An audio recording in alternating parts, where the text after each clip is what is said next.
বাবাকে বাঁশ দিয়ে আঘাত, হাসপাতালে মৃত্যু, খুনের অভিযোগে ছেলেকে গ্রেপ্তার করল পুলিশ।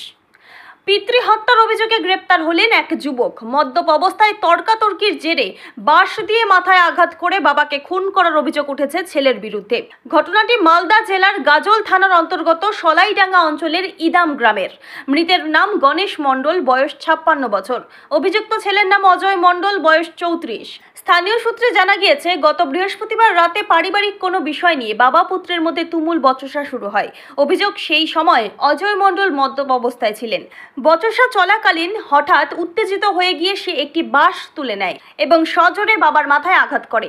আচমকা এই হামলায় গুরুতর জখম হন গণেশবাবু। আঘাত পেয়ে তিনি সঙ্গে সঙ্গে মাটিতে লুটিয়ে পড়েন ও অচেতন হয়ে যান। ঘটনার পর অজয় ও পরিবারের অন্যান্য সদস্যরা প্রথমে একজন স্থানীয় হাতুড়ে ডাক্তারকে ডেকে আনেন। সেই ডাক্তার গণেশ মণ্ডলের অবস্থা দেখে দ্রুত হাসপাতালে নিয়ে যাওয়ার পরামর্শ দেন। এরপর শুক্রবার সকালে গুরুতর আহত অবস্থায় তাকে মালদা মেডিকেল কলেজ হাসপাতালে ভর্তি করা হয়, কিন্তু সেখানেই শনিবার সকালে চিকিৎসাধীন অবস্থায় তার মৃত্যু হয়। ঘটনার এখানেই শেষ নয়। পুলিশ সূত্রে জানা গেছে, গণেশবাবুর মৃত্যুর পর তার পরিবারের লোকজন ঘটনাটিকে ধামাচাপা দেওয়ার চেষ্টা করেন।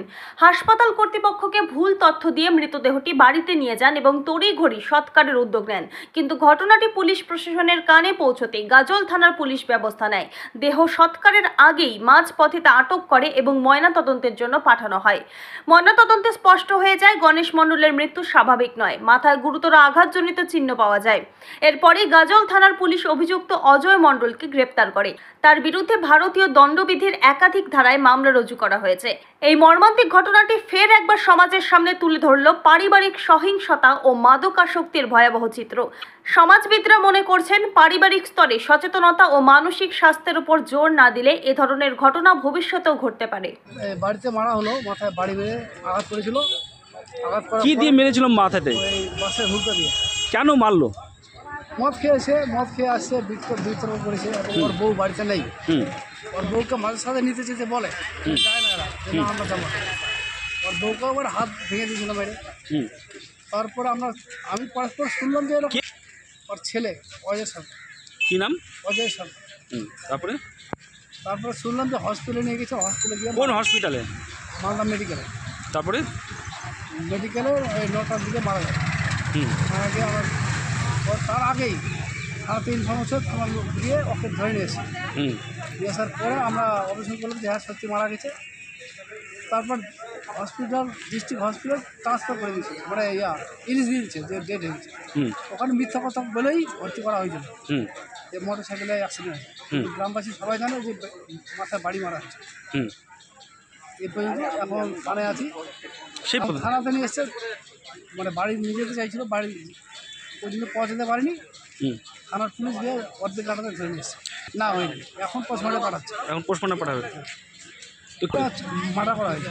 মার্ডার তো বলি, এই নিয়ে আমার মানে কঠোর শাস্তি পাওয়া উচিত এবং সবাই যেন শিক্ষাটা পায়, বাবাকে যেন কেউ না মারে। এটাই চাইছি আমি। আপনার নাম? বিশ্বনাথ সরকার। আপনার বাড়ি? বাড়ি দাম। কি হয় যে মারা গেছেন? ওই সম্পর্কে ভাগিনা হবে। একটা কাউকে ওখানে একাখানে মানে ধোকা দেয়, ওটা দিয়ে মারছে। ওটা দিয়ে একটা বাড়ি দিছে, আর একেবারে মানে এরকম মোট আছে ফেলে দিছে। কতদিন ধরে এইভাবে বসে? ওই নিশা খালেই মানে দুটি বেটা বাপও খায় কিনা, সে মানে বোঝে না, ওরা দুজনেই নাকে দেয়। আর বাপ যদি না খায় তাহলে কিছু হবে না। এখন আগে কিছু না, কোনো ডাক্তাররাও না, তারপর বেলা ওই ওনাবেলা পাবি না গাড়ি ওনাবেলা ওই যে হাসপাতাল মালদা হাসপাতালে।